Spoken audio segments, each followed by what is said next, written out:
Resuming shipments of Ukrainian and Russian grain has been the number one topic at each stop of Russian Foreign Minister Sergey Lavrov's Africa tour this week, like this one in the Republic of Congo town of Oyo. We are pleased to welcome Sergey Lavrov, who comes with good news, including this agreement that was signed in Turkey, sponsored by the United Nations and Turkey, which should revive the marketing of Ukrainian wheat across the Black Sea and through the Bosphorus Strait. Russia's invasion of Ukraine on February 24th and its blockade of Ukraine's ports has massively disrupted grain shipments, trapping millions of tons of grain and causing global commodity prices to soar.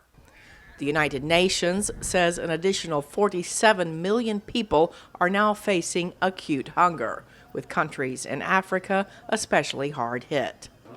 Lavrov began his Africa tour in Egypt on Sunday, reassuring his host that their orders for Russian grain deliveries will be met, and blaming Western sanctions on Russia for the shortages. Meanwhile, Ukrainian President Volodymyr Zelensky said Russia's bombing of Odessa on Saturday puts the Istanbul grain deal brokered by the UN last week in jeopardy. And Zelensky said Moscow always finds a way to renege on its promises. Lavrov said the Odessa strike would not impact grain deliveries. An expert tells VOA that Lavrov aims to shape the narrative on the food crisis during his visit to Egypt, Republic of Congo, Uganda, and Ethiopia.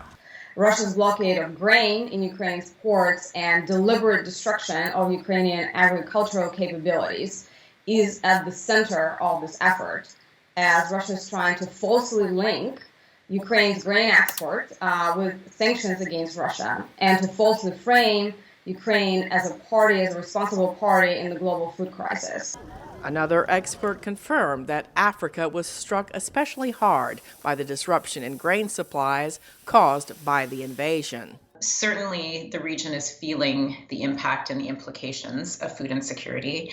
The USAID Administrator, Ambassador Samantha Power, was just out in the region and announced $1.3 billion of assistance. Stigant told VOA that Africa depends on Russia for about 40% of its grain supplies, while about 60% of the world's uncultivated land is in Africa. Cindy Saine, VOA News.